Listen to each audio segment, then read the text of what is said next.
जी हाँ मित्रों, तो आज है 19 जनवरी बुधवार, यानी यूपीएससी प्रीलिम्स को अभी 4 महीने और 17 दिन ही बाकी है। मुद्दा है करंट अफेयर्स डेली में जानने लायक चीज़ें क्या थी।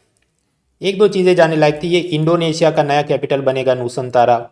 यूएई में कुछ हुआ ड्रोन अटैक, और उसके बाद मिडल ईस्ट में क्या हालात है वगैरह। वैसे कुछ बहुत बड़ी चीज़ें नहीं थी, लेकिन मजबूरी है तो मैं वीडियो बना रहा हूँ। सबसे पहले ये देख लेते हैं मिडल ईस्ट में सिचुएशन क्या है। ये एक तो देश है यमन, उसके नॉर्थ साइड में सऊदी अरब और ओमान, थोड़ा और नॉर्थ में जाए तो ग्रीन कलर वाला ये कतर, फिर Kuwait, Iraq, Iran, Afghanistan, Syria, Israel, बहुत सारे देश।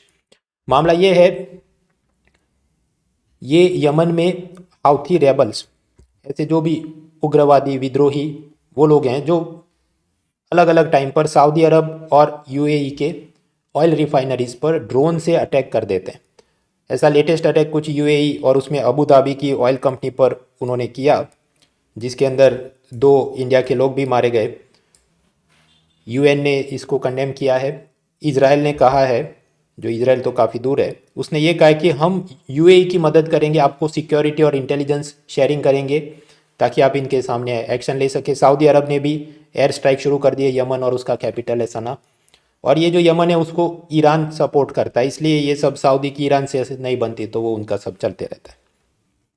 दूसरा मुद्दा है कि इंडोनेशिया का नया कैपिटल। ये इंडोनेशिया नॉर्थ में क्या है, Malaysia, Brunei, Philippines, Cambodia, Vietnam, नीचे पापा न्यू गिनी, ऑस्ट्रेलिया, और ऑस्ट्रेलिया से भी थोड़ा और नीचे जाएंगे तो न्यूजीलैंड। हाँ, तो इंडोनेशिया की वैसे कैपिटल कौन सी है, जकार्ता, लेकिन वहाँ पर भीड़ आबादी पॉपुलेशन बहुत बढ़ गई है, बाढ़ आ जाती है, फ्लड्स, वायु प्रदूषण, एयर पोल्यूशन की प्रॉब्लम है। तो उन्होंने सोचा कि बोर्नियो में एक काली माता नाम का जंगल है, वहाँ पर एक नया कैपिटल बनाते हैं जिसका नाम हो नुसंतारा। Nusantara means archipelago. ये जो सब मैप्स हैं, कुछ लोग कमेंट सेक्शन में मुझे पूछते हैं कि ये आप ऐसे एचडी क्वालिटी के मैप किधर से लाते हैं, तो वो मैंने गूगल ड्राइव में अपलोड कर दिया है। ये वाला लिंक है, मैं डिस्क्रिप्शन में अभी डाल दूंगा। इसकी खास बात क्या है मित्रों, खास बात ये है, ये जो वर्ल्ड मैप है Gujarat state education board class 12 की ज्योग्राफी की बुक से मैंने लिया है, पीडीएफ फाइल है। इसमें खास बात यह है कि आप इसे चाहे जितना जूम इन करो ये फटता नहीं है, मतलब पिक्सलेट नहीं होता है। ये वीडियो 4K में शूट हो रहा है और फिर भी देखो कि मैं इतना भी जूम करूँ तो भी ये नहीं बिगड़ रहा है। So that is the beauty of it. हाँ, इसमें कुछ प्रॉब्लम्स हैं, ये शायद चाइना के कुछ इलाके वो गलत दिखाता है, या कोरिया में साउथ कोरिया की इधर स्पेलिंग गलत है, बट इग्नोरिंग दोज थिंग्स मेरा तो काम चल जाता है, भारत की बॉर्डर सही हो तब तक। ये वाला मैप हिंदी में भी है, उस गूगल ड्राइव में आपको मिल जाए, हिंदी में भी आप चाहे कितना जूम इन करो वो फटता नहीं है। इसके अलावा प्रेस इन्फॉर्मेशन ब्यूरो पीआईबी, उसने एक ज़माने में 2 मैप्स अपलोड किए थे, उसकी भी पीडीएफ मैंने डाली है। एक मैप ऐसा है कि जहाँ पर स्टेट कैपिटल तक का है और ये भी चाहे जितना जूम इन करो फटेगा नहीं। दूसरा मैप ऐसा है कि छोटे छोटे शहरों के भी उसमें लोकेशन दिए गए हैं, और इसको भी चाहे आप जितना जूम इन करो ये फटता नहीं है, डज नॉट गेट पिक्सेलेटेड। तो आपको अगर चाहिए तो ये वाला लिंक से आप डाउनलोड करें, मोबाइल, टैबलेट, लैपटॉप में सेव करके रखो, जब भी कोई न्यूज़ दिखे और आपको प्लेसेस देखना हो, पॉलिटिकल मैप काम हो गया। इसके अलावा इंटरनेशनल रिलेशन और ये सब में प्लेसेस न्यूज़ में क्या, नेपाल का साउथ ईस्ट का प्रांत है, उसका नाम बदल के किया है मध्य प्रदेश और कैपिटल होगी जनकपुर। पाकिस्तान का नया चीफ जस्टिस कौन, तो हम पढ़ने नहीं बैठेंगे क्योंकि अपना करंट अफेयर्स के गोल्डन रूल नंबर 5 एक था टाइगर जेम्स बॉन्ड, काम का नहीं तो पढ़ने नहीं बैठेंगे। इंटरनेशनल रिलेशन में ये जनरल बाजवा, पाकिस्तान के वो सैन्य अध्यक्ष, और उसकी क्या डॉक्ट्रिन रही थी उसमें वापस कुछ कॉलम आए। कुल मिलाकर उसने 2011 में बोला था वो वही सब चिकनी चुपड़ी बातें। 4 स्तंभ होंगे, 4 पिलर ऑफ पाकिस्तान डॉक्ट्रिन, कि पाकिस्तान के भीतर और बाहर शांति स्थापित हो, पड़ोसी देशों के आंतरिक मामलों में दखल नहीं देंगे, व्यापार, परिवहन, ट्रांसपोर्ट, ट्रेड उसे प्रोत्साहन दें, बुनियादी अवसंरचना, इंफ्रास्ट्रक्चर को फोकस करें वगैरह। फिर अपॉइंटमेंट में यूरोपियन यूनियन पार्लियामेंट का नया प्रेसिडेंट कौन, रॉबर्टा मेट्सोला, ये महिला हैं, माल्टा से हैं, यंगेस्ट प्रेसिडेंट है। कुछ दिन पहले वो पुराने जो प्रेसिडेंट थे इटाली के, शायद उनका देहांत हुआ था इसलिए नया आया। फिर पॉलिटी में चलें तो कॉम्बेटिव फेडरलिज्म, उसमें चल रहा है मामला आईएएस कैडर रूल्स। मित्रों, ये IAS, IPS and Indian forest service, इनको कहा जाता है all India services, Akhil Bharatiya सेवाएं। मतलब कि जब उसको नौकरी मिलती है तो वो किसी एक स्टेट कैडर में अलॉट होता है, मान लीजिए वेस्ट बंगाल, तो उसकी बाकी की ज़िंदगी वेस्ट बंगाल के अलग अलग डिस्ट्रिक्ट में नौकरी करे, वेस्ट बंगाल का जो स्टेट सेक्रेटेरिएट होगा, राज्य का सचिवालय, उसके अलग अलग मिनिस्ट्री डिपार्टमेंट में नौकरी करे, और उसके अलावा यूनियन गवर्नमेंट उसके जो जो मिनिस्ट्री डिपार्टमेंट होते हैं वहाँ पर उसे सेंट्रल डेप्यूटेशन पर भेजा जाता है, मतलब केंद्र सरकार में प्रतिनियुक्ति। तो वहाँ पर जो finance ministry, power ministry, environment ministry, वहाँ पर ये सेक्रेटरी वगैरह की जॉब्स में वो जाए। अब यूनियन गवर्नमेंट ने कुछ ऐसे ड्राफ्ट नियम बनाए कि जब भी यूनियन गवर्नमेंट को चाहिए तो कंपलसरी अनिवार्य रूप से राज्य सरकार ने कुछ आईएएस ऑफिसर्स को केंद्र सरकार में प्रतीक नियुक्ति के लिए देना ही होगा। तो वेस्ट बंगाल को इससे नाराज़गी है कि आप ऐसे ज़बरदस्ती मांग लेंगे हमारे आईएएस ऑफिसर, तो हमें अपने ministry department, state government administration चलाने में प्रॉब्लम्स आएगी। इससे पहले भी झगड़े चले थे, वो पंजाब में पीएम की सिक्योरिटी या वेस्ट बंगाल में बीजेपी लीडर्स के काफिले पर अटैक के बाद यूनियन गवर्नमेंट ने बोला ये वाले आईएएस ऑफिसर्स को सेंट्रल डेप्यूटेशन में भेजो और उनको पनिशमेंट पोस्टिंग में डाल देंगे कोई फालतू वाली जगह पे, तो फिर वेस्ट बंगाल ने नहीं भेजा था वगैरह, चलते रहता है।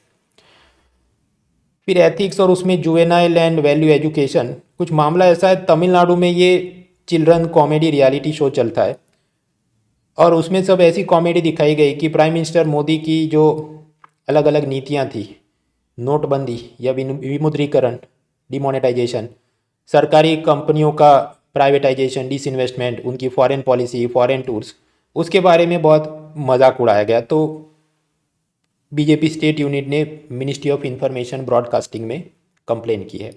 क्या उसमें पॉलिटिकल एंगल तो अपने लिए काम का नहीं, हमें ये समझना है कि ऐसे जो रियलिटी शो हैं अब उसमें सब बड़े लोग मजाक बनाए वो समझ में आता है, अब छोटे छोटे बच्चों से ये करवाए, उनको खुद तो इतनी दिमाग होगी नहीं कि ये मामला असल में क्या है, what is meant by demonetisation. 10 साल से या उससे भी छोटे ये बच्चे हैं और उनसे आप ऐसी सब प्ले एक्टिंग करवाएं, डिसइन्वेस्टमेंट, उसके क्या फ़ायदे नुकसान, they are unable to understand and appreciate the pros and cons of that thing. तो वो बस ऐसे ही कम उम्र में ही उनमें वो निंदा और घृणा की वो भावना डाली जाए, वो ठीक नहीं है। फिर आगे मामला चल रहा है 26 जनवरी की परेड। अब उसमें क्या खास बात होगी तो वो हम पढ़ने अभी नहीं बैठेंगे, क्योंकि वो 26 जनवरी की परेड होने दो, तो उस दिन जो जो खास बातें थी वो सब एक साथ आ जाएगी, तो तब हम पढ़ लेंगे। नेताजी सुभाष चंद्र बोस आपदा प्रबंधन पुरस्कार, ये किसके लिए दिया जाता है? डिजास्टर मैनेजमेंट में जिन लोगों ने बहुत अच्छा काम किया हो उनको ये दिया जाता है। जनवरी 23 जो कि नेताजी की 125th बर्थ एनिवर्सरी होगी तब ये दिया जाएगा। फिर पर्सन इन न्यूज़ में कुछ केरला के बॉटनी प्रोफेसर एम के प्रसाद जो सब ये एनवायरनमेंट के साथ जुड़े थे। एक्सप्लेन सीरीज में आज मुझे कुछ मज़ा नहीं आया। एक तो था देवास अंतरिक्ष डील। देवास एक प्राइवेट सेक्टर कंपनी थी जिसने इसरो की कंपनी अंतरिक्ष के साथ डील किया था कि हमको आप 2 जीसैट कम्युनिकेशन सैटेलाइट किराए पे दे दो और उससे हम ये सब जो भी इंटरनेट वगैरह चलाएंगे। और फिर कि देवास के पास तो 2 जीसैट सैटेलाइट है, ये बोल के फॉरेन इन्वेस्टर भी मौज में आ गए और उन्होंने ढेर सारा पैसा देवास कंपनी में इन्वेस्ट किया। लेकिन बाद में वो 2G स्पेक्ट्रम स्कैम हुआ और ये डील कैंसिल हो गई, तो फॉरेन इन्वेस्टर का पैसा डूब गया। फिर वो सब इंटरनेशनल ट्रिब्यूनल्स में गए और फिर बॉल बाय बॉल कमेंट्री चलती रहती है। बीजेपी सरकार कोसती रही है तो कांग्रेस की नीतियाँ थी, और फिर वो फॉरेन ट्रिब्यूनल को जजमेंट देगी कि अभी इसकी सब रिकवरी के लिए एयर इंडिया के विमान को अमेरिका के एयरपोर्ट से जब्त करो, क्योंकि मतलब कुछ भी हो जाए ये आज कोई भी, सबको यही है कि हमको एयर इंडिया का विमान लूट लेना है। पहले केन एनर्जी वालों ने भी किया, अब ये भी ऐसा कुछ चाहते हैं। मुझे ये खास काम का नहीं लगता। केन एनर्जी काम का था क्योंकि उसके बाद सरकार ने रेट्रोस्पेक्टिव टैक्स अमेंडमेंट बोल के कानून बनाया था, so we have prepared that.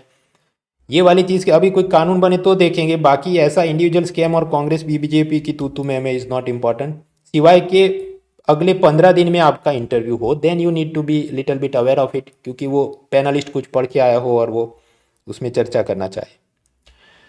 फिर एक और एक्सप्लेन सीरीज थी कि यूरोप के अलग अलग देशों में कोरोना वैक्सीन कंपलसरी हो रहा है वरना वहाँ पर जुर्माना लगे, वो तो ठीक है चलते रहता है।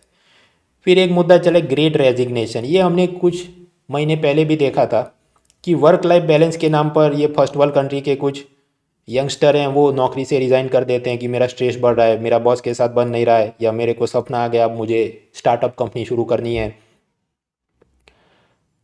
ये हम पहले भी देख चुके हैं, ये सस्ता क्लिक बेट कंटेंट है भाई। ऐसे ही सब यूट्यूब पे भी वीडियो चलते रहते हैं। ये मुझे लगता है कि ये जो न्यूज़पेपर में जो भी कॉलमनिस्ट को थोड़ी बहुत सेल्फ रिस्पेक्ट बची होगी तो उसने बोल दिया होगा कि भाई माफ़ करो हमको, 25,000 बार हम हिंदू मुस्लिम का कॉलम लिख चुके हैं, 25,000 बार नेशनल फैमिली हेल्थ सर्वे का कॉलम लिख चुके हैं, अब हमसे नहीं होता है। तो फिर कि अच्छा तो क्या आज कैसे करके पेज बने? तो जवाब है ये ग्रेट रेजिग्नेशन की कॉलम बनाते। इकोनॉमी कुछ काम का नहीं था। अलग अलग स्टेट गवर्नमेंट और स्टेट्स में बिजली कंपनियों को जो नुकसानी चल रही है उसकी मदद के लिए कुछ स्टेट गवर्नमेंट बोले हमको यूनियन से पैसा बोरो करना है। अब वो उसका फैंसी नामा है स्कीम का, तो देखेंगे। कॉक्स एंड किंग नाम की एक कंपनी ने कुछ फर्जीवाड़ा किया था। ये जो भी एनबीएफसी म्यूचुअल फंड का, पढ़ने नहीं बैठेंगे। बजट में क्या उम्मीदें हैं और क्या होगा शेयर बाजार में, भाई वो होने दो। फिर जीपीएससी के कुछ समाचार, Ramsar sites in Gujarat. So this was the news paper for today. Thursday को मैं वीडियो नहीं बनाता, उसमें जो भी जाने लायक होगा डेली करंट अफेयर्स वो फ्राइडे में, थर्सडे फ्राइडे दोनों साथ में देख लेंगे। So this was the newspaper. See you next time.